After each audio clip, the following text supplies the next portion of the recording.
I shouldn't have said anything. That's the first rule when you're invisible. Stay invisible. But the moment I heard the numbers, I knew silence would cost him everything. The restaurant smelled like polished wood and expensive whiskey, the kind of place where a single dinner bill could cover my rent for a month. My feet ached in my worn-out flats as I balanced a tray of crystal glasses, weaving between tables filled with people who never had to check their bank accounts before ordering. I kept my head down. That's how you survive in places like this. You serve. You disappear. You don't listen. But that night, I listened. The private room at the back was supposed to be off limits, but the door hadn't fully closed. Just enough for voices to slip through. Low. Controlled. Dangerous. I caught the name first. Alexander Kane. Even I knew that name. Not from headlines. From whispers. The kind that made people lower their voices and look over their shoulders. I slowed down without meaning to. Just a second. Just enough to hear the number. $100 million. My grip tightened on the tray. Then came the structure. The breakdown. Percentages. Returns. Something about it scratched at the back of my mind like a wrong note in a song you almost recognize. I kept walking. I should have kept walking. But the more they talked, the louder that voice in my head became. Wrong. Wrong. Wrong. I pushed through the kitchen doors, the heat hitting my face, but I couldn't shake it. Numbers had always been my thing. Before life got complicated. Before I traded textbooks for tip jars. I set the tray down, my hands trembling slightly. I grabbed a pen. Did the math on a scrap receipt. Once. Twice. 3 times. Same result. My stomach dropped. If he signed that deal, he wouldn't just lose money. He'd lose control. I stared at the numbers, my pulse pounding in my ears. This wasn't my problem. I was just a waitress. I barely made enough to cover groceries. And here I was thinking about a man risking $100 million like it was pocket change. I crumpled the receipt. Tossed it. Picked it back up. My chest felt tight. I told myself to let it go. People like him didn't need saving. People like me didn't get involved. Then the door opened. One of his men stepped out, scanning the room with a look that made everyone else suddenly very interested in their plates. And behind him, I saw him. Alexander Kane. Taller than I expected. Calm in a way that didn't feel safe. His eyes swept the room once, sharp, calculating, like he already knew everything worth knowing. For a second, just one, his gaze brushed past me. And I felt it. Like being seen wasn't an accident. I looked down immediately, my heart racing for no reason I could explain. He turned back into the room. The door stayed open a little longer this time. Just enough. Just enough for me to hear the final numbers again. My fingers curled around the edge of the counter. This was the moment. Walk away, or say something that could change everything. And I already knew which one I was going to choose. My fingers would not let go of that receipt. I told myself it was none of my business. Men like him did not need warnings from people like me. But the numbers kept replaying in my head like a song stuck on repeat. $100 million built on a structure that would collapse the second the wrong variable shifted. I had seen it before in textbooks, in case studies, in late nights I used to spend chasing a future that felt impossible now. I exhaled slowly, but it did nothing to steady me. The kitchen noise faded into the background, replaced by the sound of my own heartbeat. Too loud. Too fast. I wiped my hands on my apron, even though they were not wet, and forced myself to move. One step. Then another, back toward the private room. Every instinct told me to stop. This was not my place. I served food. I did not interrupt deals that could change the balance of power in a room I did not belong in. But then I thought about the way he had walked in earlier, the way the entire restaurant had shifted without a single word being spoken. Power like that did not make mistakes, unless no one dared to point them out. The door was still slightly open. Voices inside. Calm. Controlled. Confident. I stood there for half a second too long, my breath caught somewhere between my chest and my throat. Then someone inside said the final number again, and that was it. Something in me snapped into place. I pushed the door open. It was not dramatic. It did not slam. It just moved quietly on its hinges, but the effect was immediate. Every voice stopped. Every head turned. 6 men sat around a polished table, all in dark suits that probably cost more than my entire wardrobe. And at the center, exactly where I knew he would be, was him. Alexander Kane did not raise his voice. He did not even look surprised. He just looked at me. Fully. Directly. Like he had been expecting something interesting to happen, and I had just delivered it. I felt my throat tighten, but I forced myself to keep standing. My hands were empty now. No tray. No excuse. Just me. A waitress who had walked into a room she should never have entered. One of the men to his right shifted in his seat, clearly annoyed. Another leaned back. Watching like this was some kind of entertainment. But Alexander did not move. His eyes stayed on me, steady and unreadable.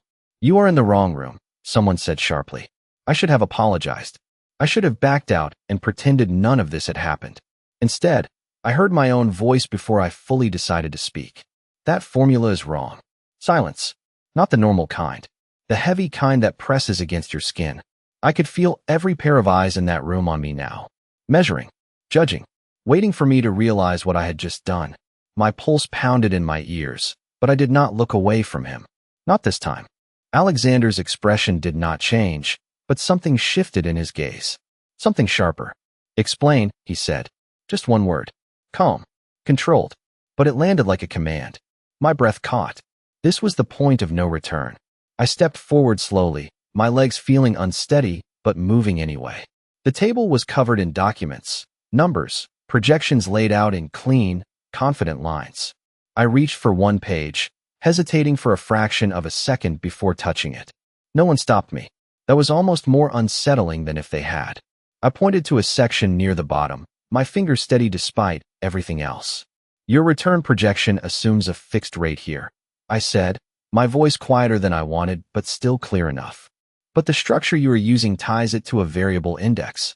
If that shifts even 1%. I swallowed, forcing myself to finish.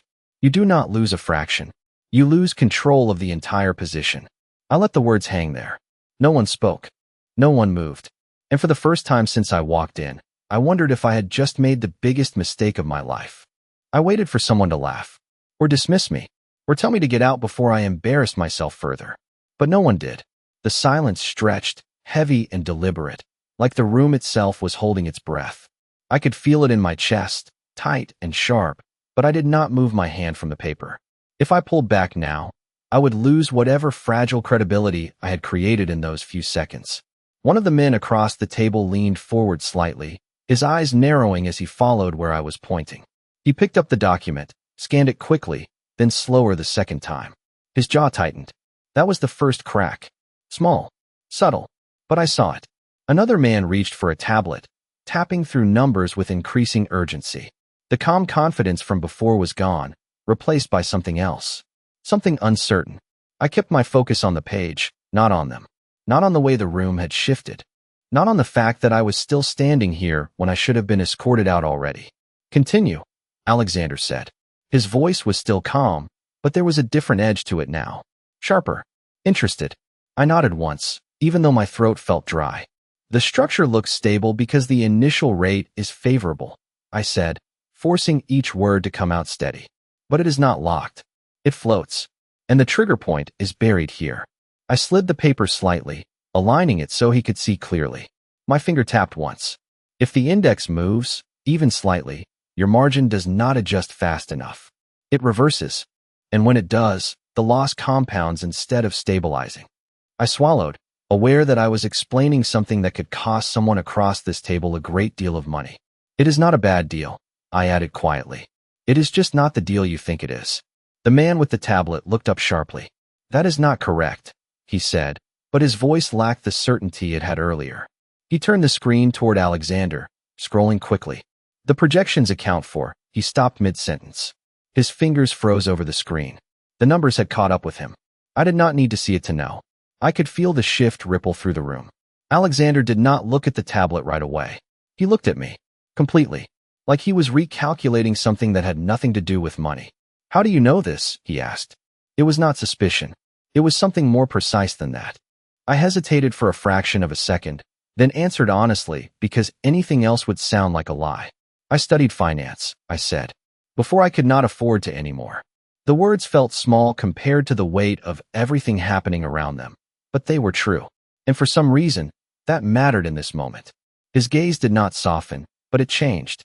Less distant, more focused. He finally turned his attention to the tablet, reviewing the numbers himself. The room remained silent except for the faint sound of glassware in the distance and the quiet tapping of his finger against the edge of the table. Seconds passed, Then he leaned back slightly. Not relaxed. Never relaxed. Just certain. The deal is off, he said. No raised voice. No argument. Just a decision that landed with finality. The man across from him started to speak, something about recalculations and adjustments, but Alexander did not even look at him. He raised one hand slightly, and that was enough. The conversation ended before it began. The air in the room felt different now.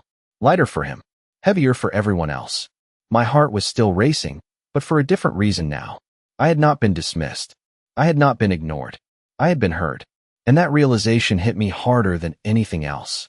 Slowly, I stepped back from the table, the adrenaline beginning to wear off, leaving something quieter in its place. Uncertainty. I had crossed a line I could not uncross. Alexander's gaze followed me as I moved, steady and unreadable. Then he spoke again. Not to the room. Not to the men who had just lost a deal worth more than I could comprehend. To me. You just saved me $100 million, he said, his voice low but clear. I stopped, turned back before I could stop myself. Our eyes met again, and this time, I did not look away. There was no anger there. No irritation. Just something intense. Something that felt like the beginning of a question I was not ready to answer. So tell me, he continued, tilting his head slightly, studying me like I was a problem worth solving. Why are you still working here? I should have walked away after that. That would have been the smart thing to do. Take the moment, pretend it never happened, and go back to being invisible. But his question followed me before I could take another step. Why are you still working here? It was simple, direct, and somehow heavier than everything that had just happened. I felt every eye in the room shift back to me, waiting. Not because they cared about the answer, but because he did. And that changed everything. I let out a slow breath, trying to steady the part of me that wanted to retreat. Because life does not always follow the plan, I said quietly. It was not a dramatic answer. It was not impressive, but it was honest. And honesty felt safer than trying to impress a man who had already seen through something worth $100 million. His gaze did not leave mine, not even for a second, like he was weighing the words against something only he could see. No, he said after a moment, his voice still calm but sharper now. People like you do not end up here by accident. The statement caught me off guard. I opened my mouth to respond, but nothing came out right away, because part of me knew he was not entirely wrong. I had made choices, some forced, some not. All of them had led me here, carrying trays instead of portfolios, calculating tips instead of projections. I crossed my arms lightly, more out of instinct than defiance. And people like you do not usually listen to waitresses, I replied before I could stop myself.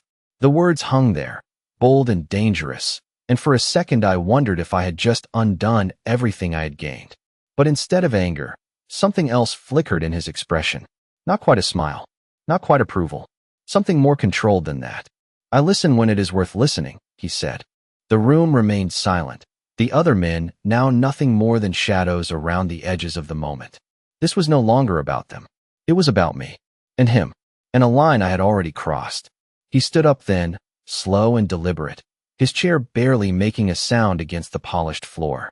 The movement alone shifted the entire atmosphere again. Taller now, closer, more present. I felt my pulse pick up, but I did not step back. I could not afford to show hesitation now, not when I had already come this far. He walked around the table, stopping a few feet away from me, close enough that I could see the details I had missed before. The precision in everything about him, the way nothing seemed accidental. Even the silence between his words felt intentional. What is your name? He asked. It was not a casual question. It sounded like something being recorded, stored, remembered. Emily, I said, then added, Emily Carter. Saying my full name felt like giving away more than I should, but something told me it would not have mattered if I tried to hide it. He nodded once, like confirming something in his mind. Emily Carter, he repeated, slower, testing the weight of it. Then his gaze dropped briefly to the crumpled receipt still in my hand. I had forgotten I was holding it. He noticed everything. Of course he did. You saw it in seconds, he said. Most of them did not see it at all. His eyes flicked briefly toward the table behind him, then back to me. That is not luck. I tightened my grip on the paper slightly. It is just numbers, I said. But even as I said it, I knew he would not accept that answer. He shook his head almost imperceptibly. No, he said again, softer this time, but more certain. It is pattern recognition, discipline, training. He paused, then added, wasted in the wrong place. The words landed differently than I expected. Not insulting, not dismissive, just accurate. And that made them harder to ignore. I looked down for a moment, then back up, meeting his gaze again. Maybe, I said. Or maybe I am exactly where I am supposed to be. It was the only defense I had left. He studied me for a long second, and something in the air shifted again. Not tension. Not exactly. Something quieter. More focused. Then he made a decision. I could see it before he even spoke. You are not, he said simply. My breath caught slightly. Not because of the words themselves, but because of the certainty behind them. Like he had already decided something about my future without asking for my permission. And before I could respond, he continued. Starting tonight, he said, his voice low but unmistakable, you do not work here anymore. The sentence landed between us, heavy with implication. Not an offer, not a suggestion, something else entirely. And for the first time since I walked into that room, I realized this was no longer about a mistake I had corrected. It was about a choice I had just made without understanding the cost. The words stayed in the air longer than they should have. You do not work here anymore. Just like that. Like my life could be rewritten in a single sentence spoken by someone who had never stood in my shoes. My grip tightened around the crumpled receipt, the paper now soft from being folded too many times. I should have said no immediately. I should have laughed it off, thanked him for the opportunity, and walked out of that room with whatever dignity I had left. But I did not, because a part of me understood what he was really saying. This was not about the job. It was about control. Direction, choice, things I had not had in a long time. I lifted my chin slightly, holding his gaze. You cannot just decide that, I said, my voice steady even though my heart was not. It was not defiance. It was a boundary, one I needed to draw, even if it felt fragile. For a brief moment, something almost like amusement flickered in his eyes. Not mocking, not dismissive, just interested. I already did, he replied. Calm, certain. Like the outcome had never been in question. I exhaled slowly, forcing myself not to react to the way that certainty pressed against me. That is not how this works, I said. I have a job, a manager, responsibilities. The words sounded smaller the second I said them, even to me, because we both knew they did not hold the same weight in this room. He tilted his head slightly, studying me again, as if I had just presented another variable he needed to understand. Responsibilities, he repeated, almost thoughtfully. Then he reached into his jacket, pulling out a simple card. No flashy design, just clean, sharp lettering. He placed it on the edge of the table between us, not pushing it toward me, not forcing it into my hand, just placing it there like a fact that existed whether I acknowledged it or not. You are responsible for what you do next, he said. His voice had softened slightly, but the meaning had not. That is the only part that matters. I glanced at the card but did not pick it up. Not yet. If I touched it, this would become real in a way I was not ready for. And what exactly is it that you think I am going to do next? I asked, crossing my arms again, grounding myself in something familiar. He did not hesitate. You are going to stop pretending this is enough for you, he said. The words hit harder than they should have, because they were not about the job. They were about everything I had been trying not to think about. The late nights. The calculations I still did in my head without realizing. The way I avoided certain conversations because they reminded me of what I had walked away from, or what had been taken from me. I looked away for a second, just long enough to break the intensity of his gaze, then back again. You do not know anything about me, I said quietly. It was not entirely true, and we both knew it. I know enough, he replied. No hesitation, no doubt. You saw something no one else in this room saw? You spoke when you had every reason not to. That is not something you ignore. He paused, letting the words settle before continuing.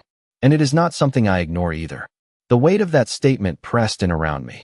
This was not an offer I could casually decline and forget about. This was something that would follow me, whether I accepted it or not. I looked down at the card again. It felt like it was waiting, like it already belonged to me. Slowly, I reached out and picked it up. The paper was heavier than I expected. Solid. Intentional. I did not read it right away. I just held it, feeling the subtle shift that came with that simple action. When I finally looked up again, he was still watching me, still measuring, still certain. This does not mean I am saying yes, I said, my voice quieter now, but no less firm. His expression did not change. "It means you are considering it," he replied. And somehow, that felt more accurate than I wanted it to be. I slipped the card into my apron pocket, the motion small but irreversible.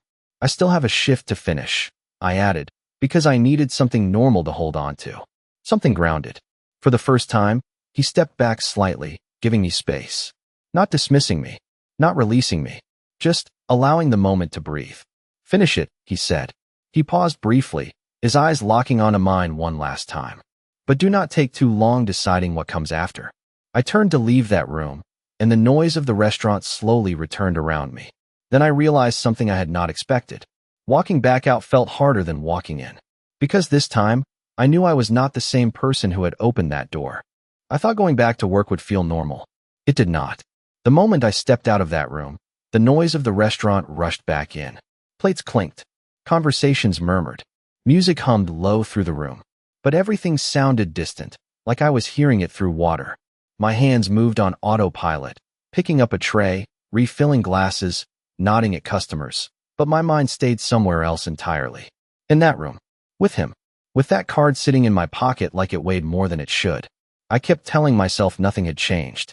I was still Emily. Still a waitress working a late shift, counting tips at the end of the night.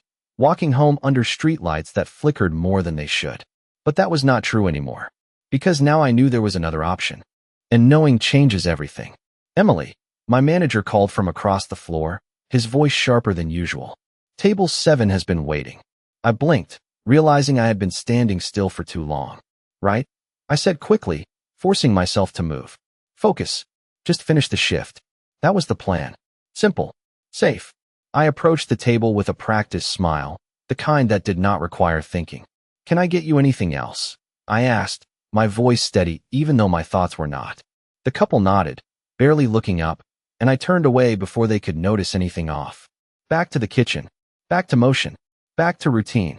But even there, surrounded by the familiar chaos of orders and voices, I could not escape it. My fingers brushed against the pocket of my apron without me realizing, checking that the card was still there. It always was, like it had settled into place. Waiting. I pulled it out once, just for a second, when no one was looking. The lettering was simple. Clean. A name. A number. Nothing more. No explanation. No instructions. Just possibility. I turned it over in my hand, then slipped it back before I could think too much about it. Because thinking was the problem. Thinking meant imagining what saying yes would look like. And that was a path I was not ready to walk down yet. Hours passed like that. Half present. Half somewhere else. Every sound a little too sharp. Every movement slightly off. Until finally, the shift started to wind down. Fewer customers. Quieter tables. The kind of slow fade that usually brought relief. Tonight, it brought something else. Decision. I stood near the counter, wiping it down slowly, even though it was already clean. Just to give myself a reason to stay busy. To delay. Because once I stopped, I would have to choose. "You look like you are about to solve a math problem," a voice said lightly behind me. I turned to see one of the other servers, Jenna, watching me with a curious expression. "Something like that," I replied, forcing a small smile. She laughed softly. "Well, whatever it is written all over your face."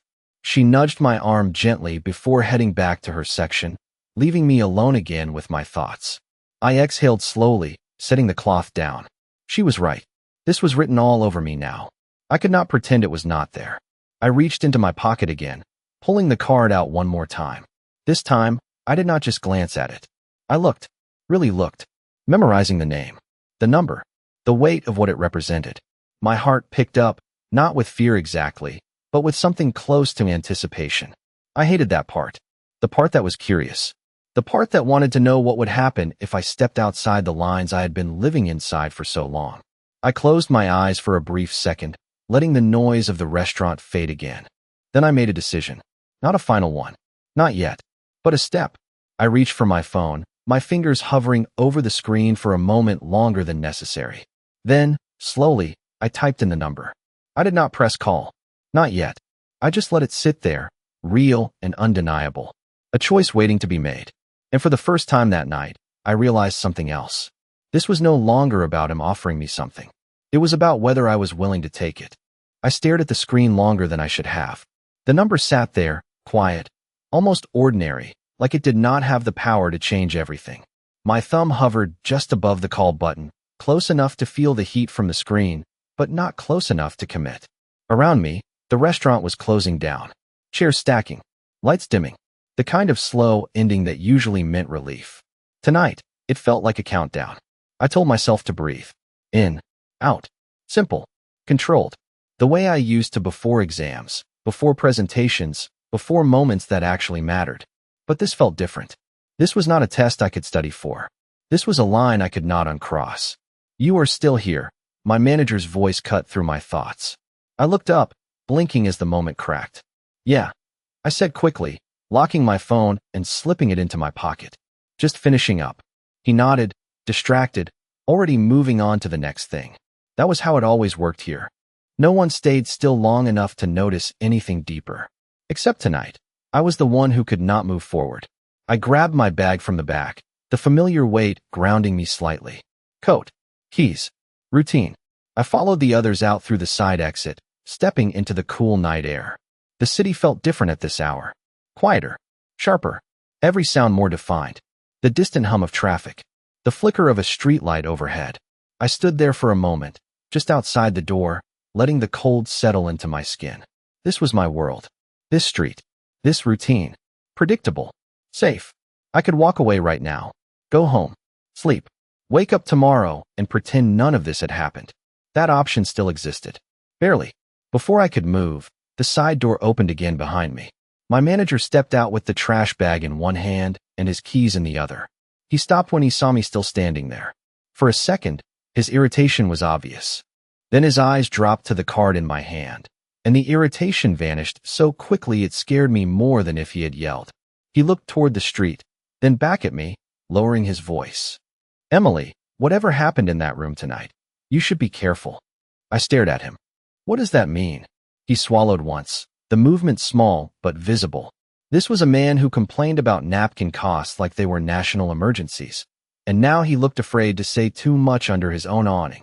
It means people like Mr. Kane do not leave loose ends, he said, and they do not give out cards because they are being polite. The words hit harder than I expected, not because I had not understood the danger. I had, but hearing someone else say it made it real in a different way. I looked down the street again. A black car was parked half a block away, engine running, lights off.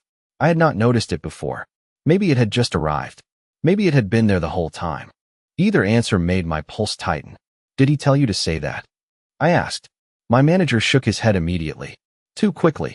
No, and I would rather he never knew I said anything at all. He adjusted his grip on the trash bag, trying to look casual and failing. You are smart. Smarter than most people who walk through those doors. That is exactly why you need to understand the difference between being noticed and being chosen. I wanted to ask him how he knew that difference. I wanted to ask what Alexander Kane had done to make a grown man choose every word like it could cost him. But the look on his face told me not to. Some answers were not warnings. They were doors you could not close again once opened. He stepped past me toward the dumpster, then paused. Go home if you want a normal life, he said quietly. Call him if you want the truth about why normal never felt like enough. Then he disappeared around the corner, leaving the sentence behind like another card in my pocket. I stood there alone again, but the street no longer felt empty. It felt watched, measured, as if the city had shifted its attention by 1 degree and now I was standing directly inside it. My phone felt heavier in my hand. So did the choice. This was not a rescue. It was not a fantasy. It was an invitation into a world where favors had weight, silence had rules, and every decision left a mark. For the first time, I understood that calling him would not be the dangerous part. The dangerous part would be calling him and pretending I could still remain unchanged. I reached into my pocket again, pulling out my phone. The number was still there, exactly where I left it. Waiting. Patient. Like it already knew I would come back to it. My thumb hovered again. This time, I did not pull away immediately. I thought about the way he had looked at me. Not impressed. Not surprised. Certain. Like he had already made a decision about me before I had the chance to make one about him. That should have bothered me. Maybe it did. But there was something else under that. Something I could not ignore. He had seen me. Not the uniform. Not the role. Me. And once someone sees you like that, It is hard to go back to being invisible. I exhaled slowly, the breath visible in the cold air. Then, before I could talk myself out of it again, I pressed call. The ringing started immediately. 1, 2, 3. Each second stretched longer than it should have. I almost hung up, almost convinced myself this was a mistake. Then the line clicked. Silence. Not empty. Intentional. Like someone was already there, already waiting. Emily. His voice came through, low and steady, like he had not needed to check who was calling. My breath caught for half a second. Of course he knew. You did not take long, he added. Not a question. A statement. I swallowed, steadying myself. I did not say yes, I replied. It was the first thing that came to mind. The first line I could draw. A boundary. There was a pause on the other end, brief but deliberate. You called, he said simply. And somehow, that answered everything. I looked out at the empty street, the familiar turning unfamiliar under the weight of what I had just done. I have questions, I said finally. It felt safer to frame it that way, like I was still in control of something. Good, he replied. I could almost hear the faint shift in his tone, something more engaged now. So do I. Another pause. Then, where are you? I hesitated, my eyes scanning the street instinctively, like the answer mattered more than it should. Outside the restaurant, I said. Honest. Direct. There was no point pretending. Stay there, he said. Not forceful. Not raised. But final. My grip tightened slightly on the phone. I did not agree to meet. I said, my voice firmer now. I needed to say it. Needed to remind both of us that this was still my choice. Another brief silence. Then, quieter, but no less certain. You are already in this, Emily. The words settled into the space between us, heavier than anything else he had said. I did not respond right away, because a part of me knew he was right, and a part of me was not sure how to feel about that. 5 minutes, he added. Then the line went dead. I lowered the phone slowly, staring at the screen as it dimmed back to black. 5 minutes. That was all it took for my world to shift again. I looked up at the street, at the quiet, at the life I had been living just hours ago. And for the first time, it felt like something I was already stepping away from. 5 minutes sounded short when he said it. Standing there alone, it felt like an hour stretched thin. Every second sharpened the air around me. I checked my phone without thinking. 1 minute had passed. The street stayed quiet, almost too quiet, like the city itself was holding something back. I shifted my weight, my eyes scanning the road again, half expecting nothing to happen. That would have been easier. If nothing happened, I could still pretend this was just a moment, just a strange conversation that would fade by morning. But deep down, I knew that was not how this worked anymore. I heard it before I saw it. The low, controlled hum of an engine turning onto the street. Smooth, precise, not loud, not trying to be noticed, but impossible to ignore once it was there. A black car pulled up to the curb a few feet away from me, stopping with the kind of accuracy that did not leave room for hesitation. The windows were dark enough that I could not see inside right away. My pulse picked up again, but I did not step back. I had already crossed too many lines to pretend I was not going to follow through now. The rear door opened. Not quickly, not dramatically, just enough to make it clear this was not a question. I stood there for a second longer than I needed to. This was the moment. The real one. Everything before this had been words. Choices that could still be undone. This one could not. I stepped forward. The interior of the car was quiet, dimly lit, the outside world fading the second I leaned in. And then I saw him. Alexander Kane sat on the opposite side, one arm resting casually against the seat, like he had been there the entire time without moving. His eyes met mine immediately, focused, expecting, like there had never been any doubt I would show up. You came, he said. No surprise, just confirmation. I hesitated for half a second, then slid into the seat, pulling the door closed behind me. The sound sealed something I could not quite name. Final. Separate. The car moved before I could fully settle, smooth and controlled, merging back into the street without hesitation. I felt it in my chest. That shift again. No going back to standing on the sidewalk like nothing had changed. I turned slightly to face him, keeping my posture steady even as everything else felt anything but. I said I had questions, I replied. My voice came out more composed than I expected. That helped. A little. He nodded once, like he had been waiting for that. Then asked them. Simple. Direct. No small talk. No attempt to make this comfortable. I studied him for a second, trying to figure out where to start. There were too many questions. Too many things I did not understand yet. But one stood out above the rest. Why me? I asked. It came out quieter than I intended, but it held. That mattered.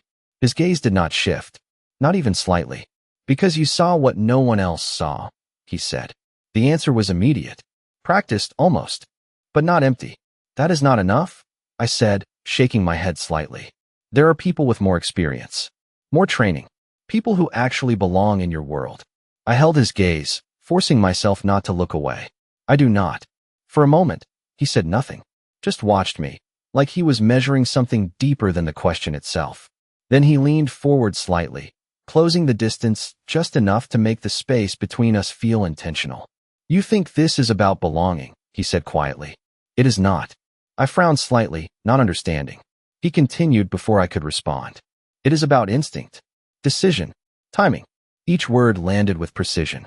You had all the reasons to stay silent. You did not. His eyes held mine, steady and unyielding. That is not something you teach. I felt something shift in my chest at that. Not agreement. Not fully, but something close to recognition. I looked away for a second, just to breathe, then back at him. And what exactly do you expect from me? I asked. This time, my voice was steadier. Stronger. I needed to know the shape of this before I stepped any further into it. He did not answer right away. The car turned smoothly at an intersection, the city lights moving past the window in blurred streaks. Then, finally, he spoke. I expect you to stop playing small, he said. The words hit harder than anything else he had said so far. Because they were not about him. They were about me. I let out a slow breath, my fingers tightening slightly against my coat. That is not an answer, I said. He held my gaze for a second longer, then leaned back slightly, giving the space between us room again. It is the only one that matters right now, he replied. And as the car continued moving through streets that felt less familiar with every turn, I realized something I had not fully admitted to myself yet. This was not just an opportunity. It was a shift, and I had already stepped too far into it to pretend I did not feel the pull. The city blurred past the window like it was trying to keep up with a decision I had already made. I leaned back slightly, letting the motion of the car settle into something steady, something I could hold on to while everything else shifted. He watched me without speaking, like silence itself was part of whatever this was becoming. I hated that it worked, that it made me think more carefully about every word before I said it. Where are we going? I asked finally, breaking the quiet. My voice was calm, but I felt the question deeper than it sounded. It was not just about the destination. It was about direction. He did not answer right away. He glanced out the window once, then back at me. Somewhere you can see clearly, he said. The answer was vague, but deliberate, like everything else about him. I frowned slightly, not satisfied. I already see clearly, I said. It came out sharper than I intended. He tilted his head a fraction, studying me again. You see patterns, he corrected. That is not the same thing. I opened my mouth to respond, but stopped, because a part of me knew he was not entirely wrong. Seeing a mistake in numbers was one thing. Seeing what came after was something else. The car slowed as we turned onto a quieter street, the buildings around us taller, darker, more private. Less noise, less distraction. I felt the shift immediately. This was not a place you ended up by accident. The car came to a smooth stop in front of a building that looked unremarkable at first glance. Clean lines, glass and steel, no signs, no unnecessary details, but the kind of place that did not need to announce itself. It already knew what it was. The driver stepped out without a word, moving around to open the door. I hesitated for half a second, then followed, stepping out onto the sidewalk. The air felt different here. Still, controlled, like the city had been filtered down to only what mattered. He stepped out after me, adjusting his jacket slightly, his presence shifting the space around us again. This is yours, he said, nodding toward the building. I blinked, caught off guard. What? I said, the words slipping out before I could stop it. He did not repeat himself. He just started walking toward the entrance, expecting me to follow. I stood there for a second, trying to process what he had just said. Then I moved. Because standing still was not an option anymore. The doors opened without him touching them. Inside, everything was quiet, polished, intentional, the kind of place where every detail had been chosen for a reason. I felt it immediately. The difference. This was not a restaurant floor where I blended into the background. This was a place where every movement would be noticed. He walked ahead, not checking if I was keeping up. He did not need to. I matched his pace anyway, my steps measured, my senses sharper than they had been all night. We reached a private elevator. He pressed a button. The doors opened instantly. No waiting. Of course not. I stepped inside with him, the space enclosed, reflective surfaces catching every small movement. I could see myself faintly in the metal. Same clothes, same face, but something about the way I held myself had changed. He noticed it too. I could tell.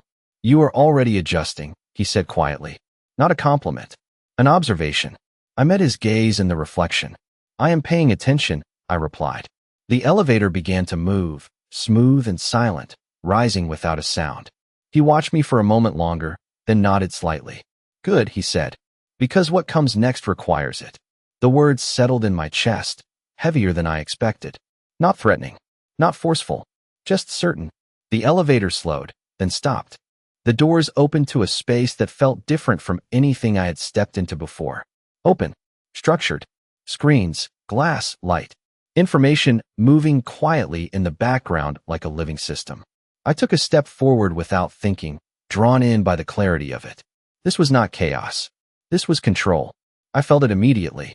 The way everything connected. The way everything mattered. This is where decisions are made, he said behind me. I turned slightly, taking it in again, slower this time. And you brought me here because I started, but did not finish the sentence. Because I already knew part of the answer. He stepped closer, not enough to crowd me, but enough to shift the space again. Because you already changed one outcome tonight, he said. His voice was low, steady. Now I want to see what you do when the stakes are not hidden in a document. My breath slowed. My mind was already mapping what I saw, what it meant, what it could become.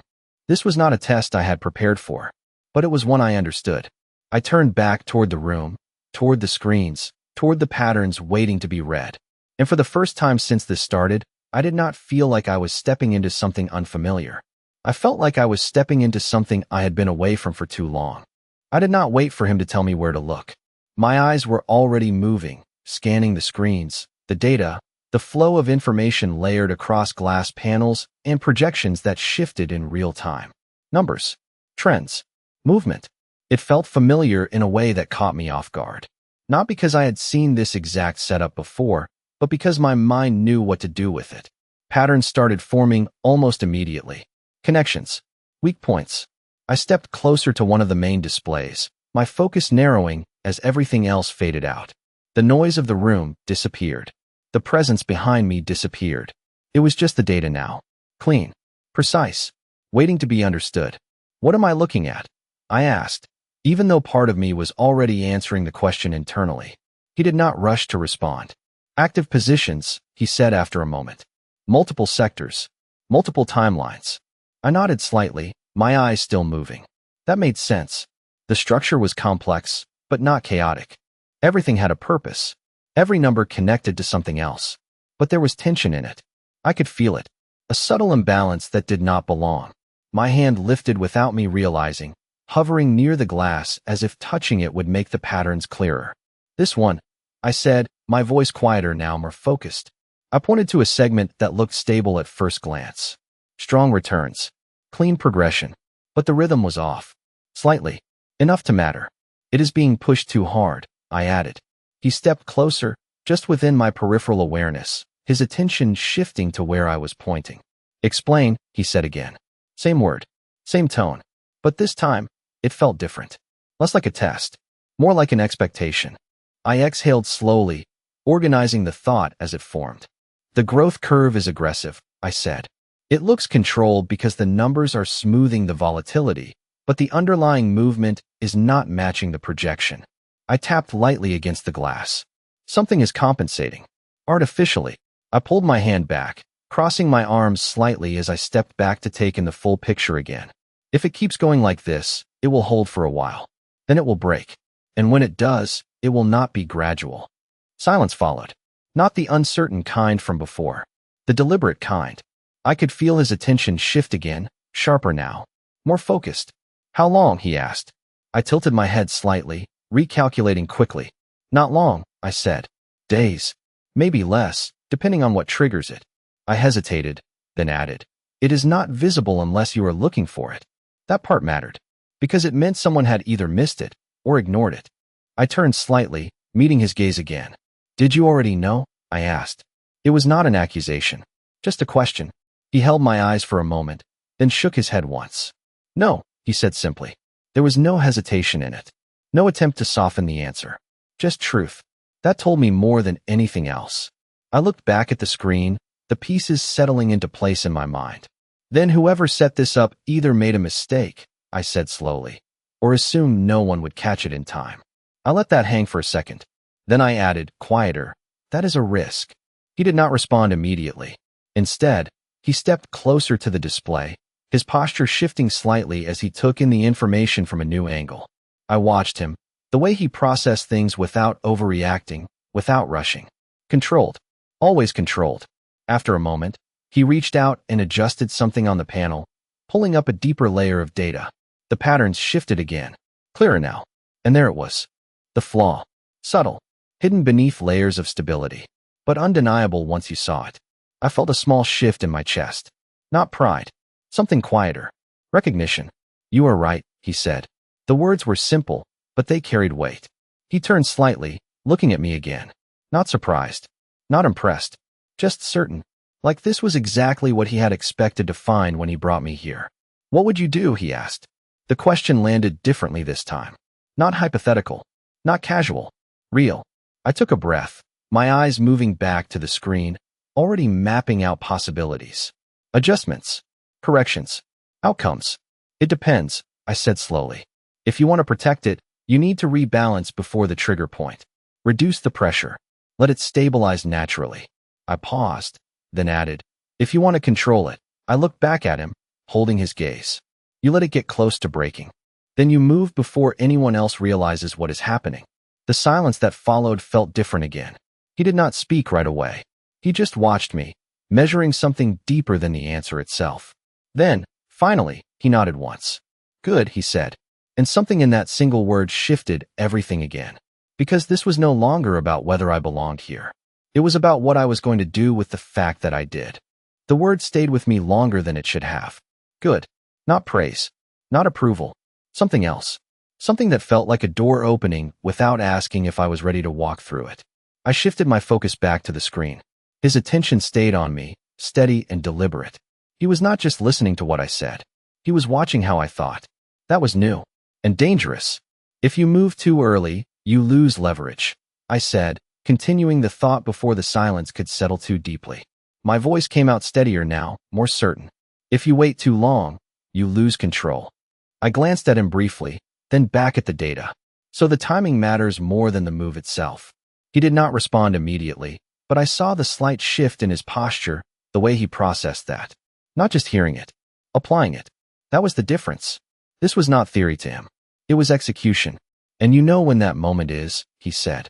Again, not a question.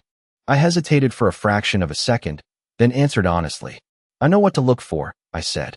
That was as far as I was willing to go. For now. He stepped closer to the display again, adjusting the view, isolating the segment I had pointed out earlier. The flaw became clearer, almost obvious now that it had been exposed. That was the thing about patterns. Once you saw them, you could not unsee them.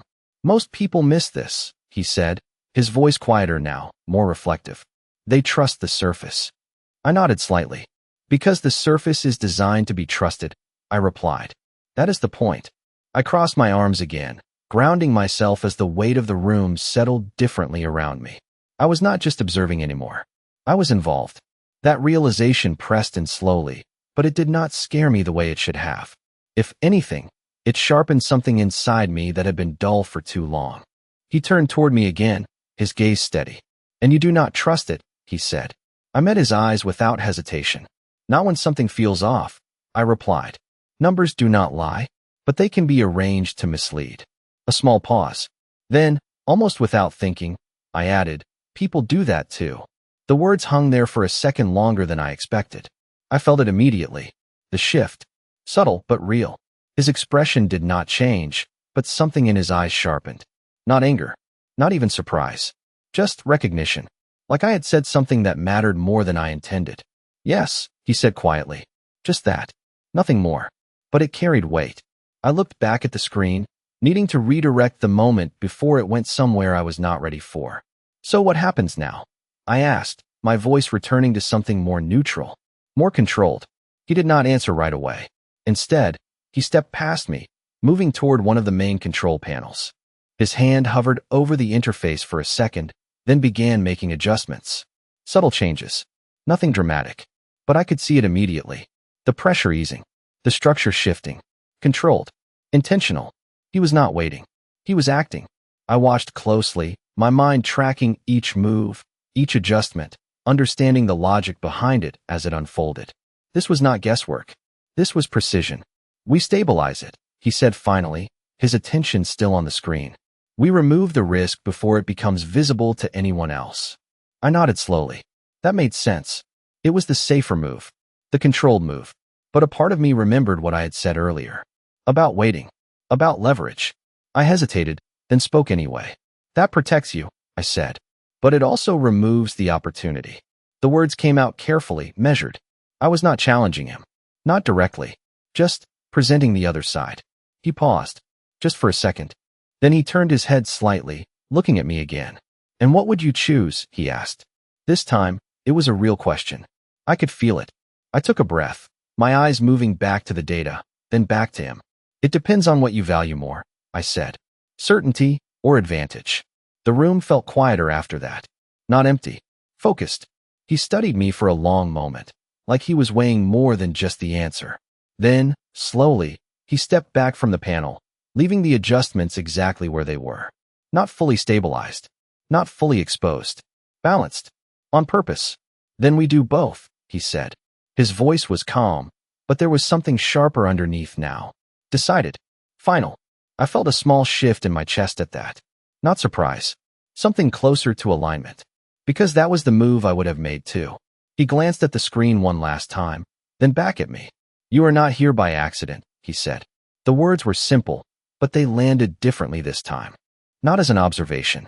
As a statement of fact. I held his gaze, steady, aware of the weight behind what he was saying. Neither are you. I replied before I could stop myself. Another pause.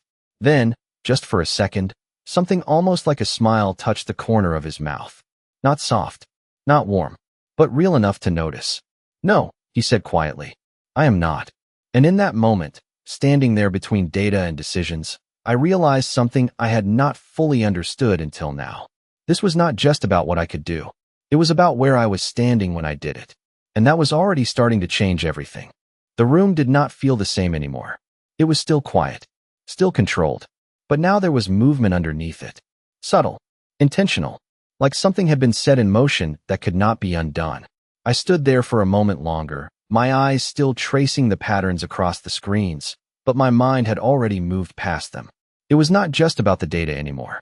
It was about what came after, about what I was stepping into without fully understanding the shape of it yet. So that is it, I said slowly, my voice softer now, but steady. You adjust. You wait. You take control when the timing is right. He did not correct me. He did not expand on it. He just nodded once, like that was enough. Like I was already keeping up. I exhaled quietly, my fingers relaxing slightly at my sides. And where do I fit into that? I asked. This time, the question felt heavier. Not theoretical. Real. He turned toward me fully, his attention shifting away from the screens for the first time since we stepped into this space. That alone said something. You are already in it, he said. The answer came without hesitation. I frowned slightly, not satisfied. Observing is not the same as being part of it, I replied. Not to me. For a brief second, something sharper moved through his expression. Not irritation. Not disagreement. Recognition. No, he said quietly. It is not. He stepped closer again, not enough to close the distance completely, but enough to make the space between us feel deliberate. Which is why you are not here to observe, he added. The words settled deeper than I expected. I felt it in my chest, a shift I could not ignore anymore. Then what exactly am I here for? I asked. This time, I did not soften it. I needed clarity.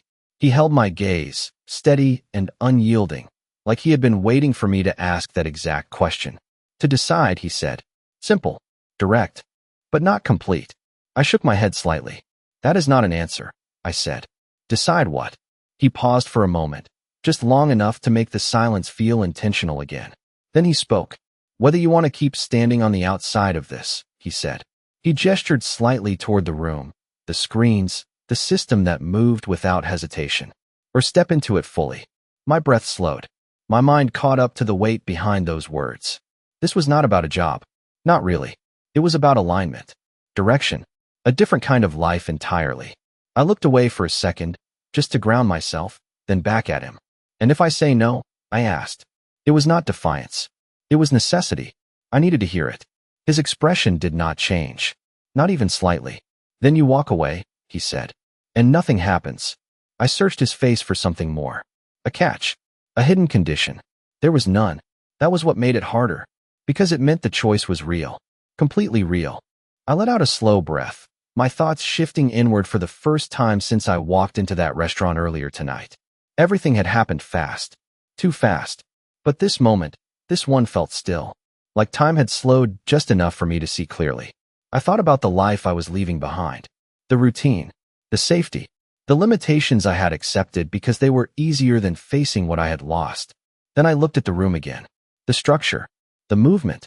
The way everything here demanded attention, precision, awareness. It did not allow you to hide. It did not allow you to stay small. I felt something settle inside me. Not fear. Not excitement. Something steadier. Decision. I turned back to him, holding his gaze fully this time. "If I step into this," I said slowly, choosing each word carefully, "I do it on my terms." The silence that followed was different again. Not heavy. Not tense. Focused. He watched me for a long second, then nodded once. "Of course," he said. The answer came too easily. That should have made me hesitate. But it did not. Because something in his tone told me he respected that line. Not as resistance. As clarity. I exhaled quietly, the tension in my shoulders easing just slightly. "And I am not just here because I got lucky tonight," I added. "If I am part of this, I earn it." Another pause. Then, again, that almost invisible shift in his expression. Approval. Real this time. "You already started," he said. The words landed softly, but they carried weight. I felt it settle somewhere deeper than logic. Somewhere quieter. I nodded once, more to myself than to him. Then I looked back at the screens, at the patterns still moving, still shifting, still waiting to be understood. This time, it did not feel like something I was watching from the outside. It felt like something I was stepping into. And for the first time since this began, I did not question whether I belonged there. I questioned how far I was willing to go. The decision did not feel loud. It did not come with a rush or a dramatic shift. It settled quietly, like something that had been waiting for me to catch up to it. I stood there, watching the steady flow of information across the screens. It did not pause. It did not hesitate. It did not ask permission to continue.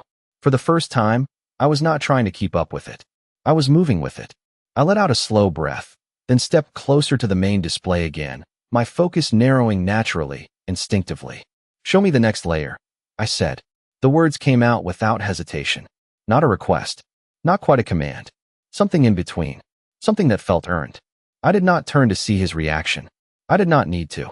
I heard the subtle shift behind me, the faint movement as he stepped forward, and then the interface responded. The data expanded. Deeper. More complex. Connections that had been hidden before now visible in clean, structured lines. I felt it immediately. The challenge. The clarity. The weight of it. My mind adjusted without resistance, mapping the new information, filtering noise from signal, identifying what mattered and what did not. This was not overwhelming. This was familiar. Not in detail, but in feeling. Like returning to something I had not realized I missed. "There," I said after a moment, pointing to a segment that had just come into view. Smaller than the others. Less obvious. But connected to everything. That is where the pressure will shift next. He did not question it. Not immediately. He watched, the same way he had earlier, measuring, evaluating, letting me continue. "If you adjust the main position without accounting for that," I added, "it will compensate in a way that looks stable, but it is not. It will create a second point of failure." I pulled my hand back, crossing my arms lightly as I stepped back to see the full structure again. "You fix one problem," I said quietly. "You create another." The room stayed silent for a second longer than expected. Then I heard it. A low exhale. Not frustration. Not surprise. Something closer to acknowledgement. You see further than most, he said. His voice was quieter now, less controlled in the usual way, more direct. I turned slightly, meeting his gaze again. There was no distance in it now. No evaluation. Just focus. I see what is there, I replied. Nothing more. But even as I said it, I knew that was not entirely true. Because not everyone saw it. That was the difference. He nodded once, slow, deliberate. Then he stepped past me, adjusting the system again, this time incorporating what I had pointed out. The structure shifted. Balanced. Stronger. Not perfect, but intentional. I watched closely, tracking each change, understanding the logic behind it as it unfolded. This was no longer observation. This was participation. When he finished, he did not step away immediately. He stayed there for a moment, looking at the result, then turned back to me. This is where it changes, he said. The words were simple, but they carried weight. I held his gaze, not looking away. It already has, I replied. Another pause. Then something in his expression shifted again. Not the controlled precision I had seen all night. Something quieter. More human. Just for a second. Then it was gone. But I had seen it. And that mattered. You understand what this means, he said. Not a question. A confirmation. I nodded slowly. It means there is no going back to before, I said. The words felt steady. Certain. Not heavy. Just true. He watched me for a long second, like he was waiting for something else. Hesitation. Doubt. Fear. I did not give him any of those. Because they were not there anymore. Not in the way they had been earlier. Good, he said finally.